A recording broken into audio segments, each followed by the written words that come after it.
नमस्कार मित्रांनो, स्वागत आहे तुमचं आपल्या यूट्यूब चॅनलवरती। तर मित्रांनो, आजचा व्हिडिओ असा आहे की बऱ्याच जणांनी लाल बावट्याची म्हणजे कल्याणकारी मंडळाकडे नवीन रजिस्ट्रेशन केलं असेल आणि प्रत्येकाच्या मनामध्ये हे दोन प्रश्न पडतात की मित्रांनो की आपलं जे स्मार्ट कार्ड आहे ते केव्हा मिळणार आम्हाला सर, असं मला बऱ्याच कमेंट येतात। आणि दुसरी म्हणजे गोष्ट असे विदाउट स्मार्ट कार्ड तुम्हाला ज्या वेलफेअर स्कीम असतात टोटली लाल बावट्याच्या म्हणजे कल्याणकारी मंडळाकडून ज्या मिळणार आहेत तर त्या स्कीमांचा तुम्हाला लाभ घेता येतो की नाही, ह्या सर्व ज्या गोष्टी ज्या आहेत त्या मी व्हिडिओमध्ये तुम्हाला सविस्तर माहिती अशी सांगणार आहे।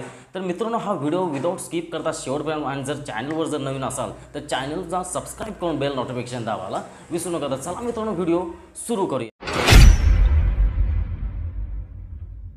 तर मित्रांनो, मी व्हिडिओच्या सुरुवातीला जे बोललो की स्मार्ट कार्ड वगैरे केव्हा येतं हा सर्वांना प्रश्न पडलेला असतो। तर मित्रांनो, मी ज्यावेळी स्मार्ट कार्डचा प्रोसेस आहे ती पाहण्यासाठी मी WFC ऑफिसला गेलो होतो, त्यावेळी मला सांगण्यात आले की पोस्टाने कार्ड तुमच्या घरापर्यंत पोहोचवलं जातं। पण असं नाही एक स्कीम आहे की मित्रांनो की त्यामध्ये लाल बावट्यामध्ये अशी स्कीम आहे की जे एजंटमार्फत करतात त्यांचा एजंटामध्ये त्यांचा जे शाखा अध्यक्ष असतो त्यांच्या शाखेमुळे त्यांना जे कार्ड असतं ते एजंटांना लवकर मिळलं जातं आणि जे स्वतःहून रजिस्ट्रेशन करतात त्यांना ते कार्ड पोस्टाने मिळलं जातं। पण हे कार्ड कितपत योग्य आहे तुम्हाला असं वाटते की आपण या वेलफेअर स्कीम आहे त्याचा लाभ घेण्यासाठी या कार्डाचं महत्त्व आहे का? तर मित्रांनो, मुळीच नाही मित्रांनो।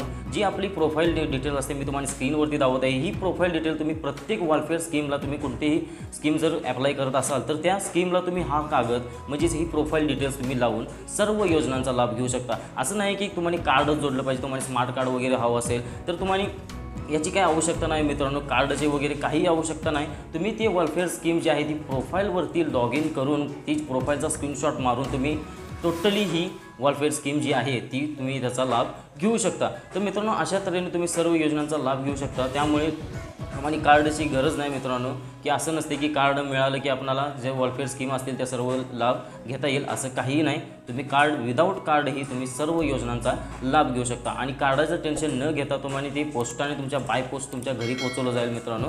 तर अशा प्रकारे ह्या कार्डाची स्कीम आहे। तुम्ही कार्ड जर मिळाले नसेल, जर न्यू रजिस्ट्रेशन केलं असेल आणि कार्ड मिळालं नसेल तर तुम्ही एवढं टेन्शन घेऊ नका मित्रांनो, कार्ड तुम्हाला मिळेल। आणि कार्ड जरीही नाही मिळालं तरी प्रोफाईलद्वारे तुमचं सर्व वेलफेअर स्कीम अनलॉक असतात। ज्यावेळी तुमचं रजिस्ट्रेशन ॲक्टिव्ह आणि ॲक्सेप्ट होतं त्यावेळी तुम्हाला सगळ्या ज्या वेलफेअर ज्या स्कीम असतील त्या तुम्हाला अनलॉक होतात मित्रांनो। तर अशा प्रकारे तुम्ही सर्व योजनांचा लाभ घेऊ शकता मित्रांनो। जर व्हिडिओ आवडला असेल तर व्हिडिओला लाईक करा, मित्रांसोबत शेअर करा, चॅनलवर जर नवीन असाल तर चॅनलला सबस्क्राईब करून बेल नोटिफिकेशन दाबायला विसरू नका। भेटूया अशा एका नवनवीन इंटरेस्टिंग व्हिडिओमध्ये। आणि एक तुमच्यासाठी महत्त्वाचा अपडेट आहे मित्रांनो, ज्या टोटली लाल बावट्याच्या ज्या कल्याणकारी मंडळाकडून वेलफेअर स्कीम मिळणार आहेत त्याचा एक आणि एक मी डिटेल्समध्ये व्हिडिओ बनवणार आहे सर्व वेलफेअर स्कीमचा। त्यामुळे चॅनलला सबस्क्राईब करून नक्कीच ठेवा मित्रांनो आणि चॅनलवर जर असेल नक्कीच सबस्क्राईब करा आणि व्हिडिओ शेअर करायला विसरू नका। भेटूया अशा एका नवनवीन इंटरेस्टिंग व्हिडिओमध्ये। जय हिंद, जय महाराष्ट्र।